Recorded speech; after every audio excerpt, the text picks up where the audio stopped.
We're tracking the major stories. Insurgency in the northeast by Boko Haram. A joint Nigerian-Cameroonian force kills 164 members of the sect in a continuing war against the insurgents. In the meeting between President Muhammadu Buhari and his Liberian counterpart, Ellen Johnson Sirleaf, in Abuja, the president insists that the fight to defeat the insurgents must continue. Is the government winning the war after declaring technical defeat? What more can the Commonwealth bring to the strategy table to defeat Boko Haram? Data feeds still coming through real time in one place. Simultaneously, we'll focus on the major stories on all our social media platforms. The Minister of Information and Culture, Lai Mohammed, has proposed a special funding arrangement for public media organizations to scale up sensitization campaigns against insurgency in the northeast. What implications does this bring up? Is the government having a rethink on the degraded status claims against the sect? Tweeted Gimba Umar _Gimba Umar, that is, and let's know your thoughts on the subject. Ekiti State Governor Ayodele Fayose recommends that controversies surrounding the federal government's 2016 budget should not be addressed by mere sacking of the Director General of the Budget Office of the Federation and appointing a new one. He insists that the budget must be withdrawn and a new one with no error presented. But to what end? Will this cause a major delay in the passage of the budget? Will the president listen to the governor? Now, the government plans to finance its budget of change with proceeds from the Treasury single account. Will it go through with it? What does this mean for the country? What if it turns out to be the most laudable move to stabilize the bleeding economy? Renewed hopes greets the opposition People's Democratic Party, the PDP. Ali Modu Sharif becomes the chairman many months after Adamu Muazu resigned from position. The new chairman hails from Borno State, the heart of insurgency in the northeast. Will this change the equation and enhance the plans to defeat Boko Haram? Or will this party affair continue as business as usual for the opposition party?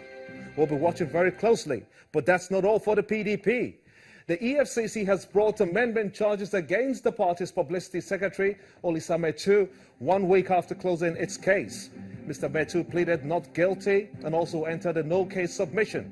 What then does this mean for the party and the government in its fight against corruption? It's prime time in Lagos, and this is State of the Nation.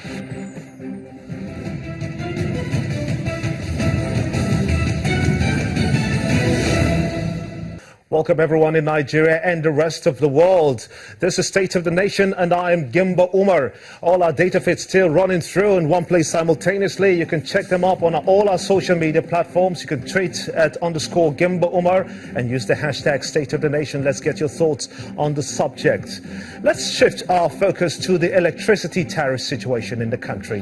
The electricity tariff suspension still trending at the moment. The Senate has ordered the stakeholders in the power sector to immediately suspend the new electricity tariff that has generated ripples in the country lately.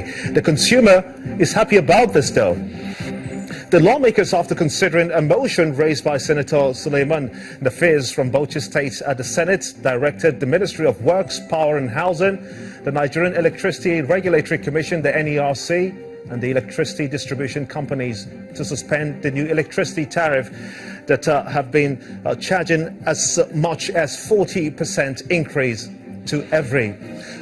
We're now joined by Biodun Olujimi. He joins us now from Lagos to have a better understanding of what is indeed happening. I want to thank you so much indeed for coming on the show.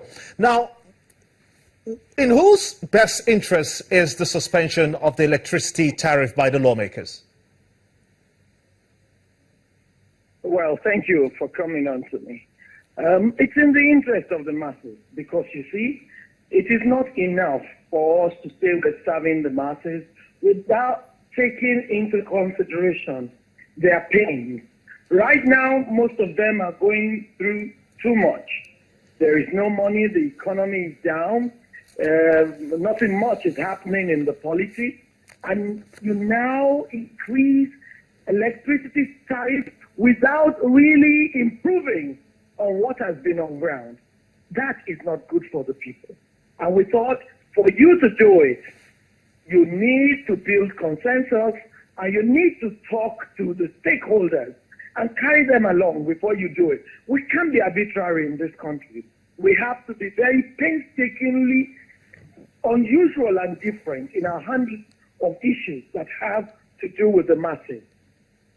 Now, you know what the Minister for Power, Housing and Infrastructure, Babatunde Raji-Fashola, said just last week, as a matter of fact, that pay the tariff and get the electricity. Are you mindful of his reasoning? No. You see, for you to increase tariff, and that is in the MOU that was agreed to with the discos before privatization. You cannot increase tariff arbitrarily. You've got to talk to the stakeholders. Nothing like that was done.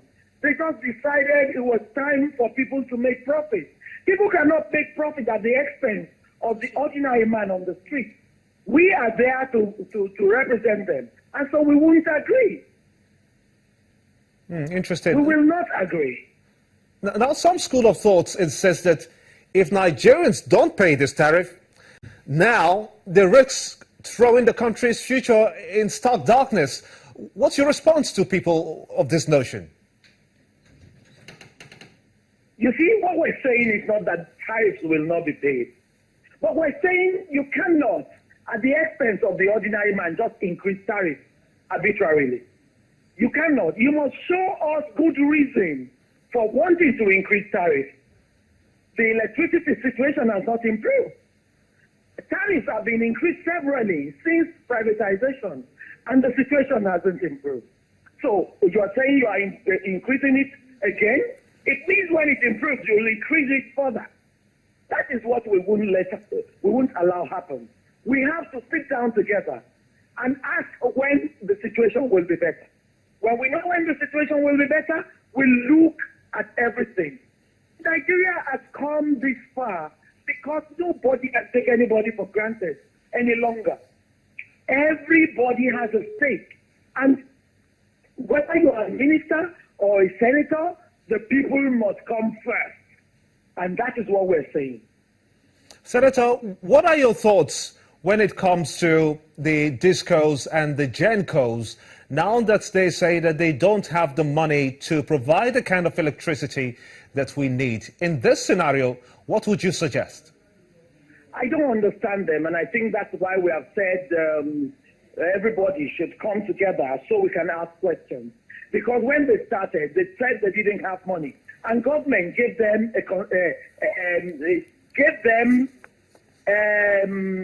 a leeway. They were giving money, they were giving loans, because they said with the loans they will be able to provide. All of a sudden, they're changing their tune. Something must be wrong somewhere. We need to look at the agreements again and see who has gone wrong.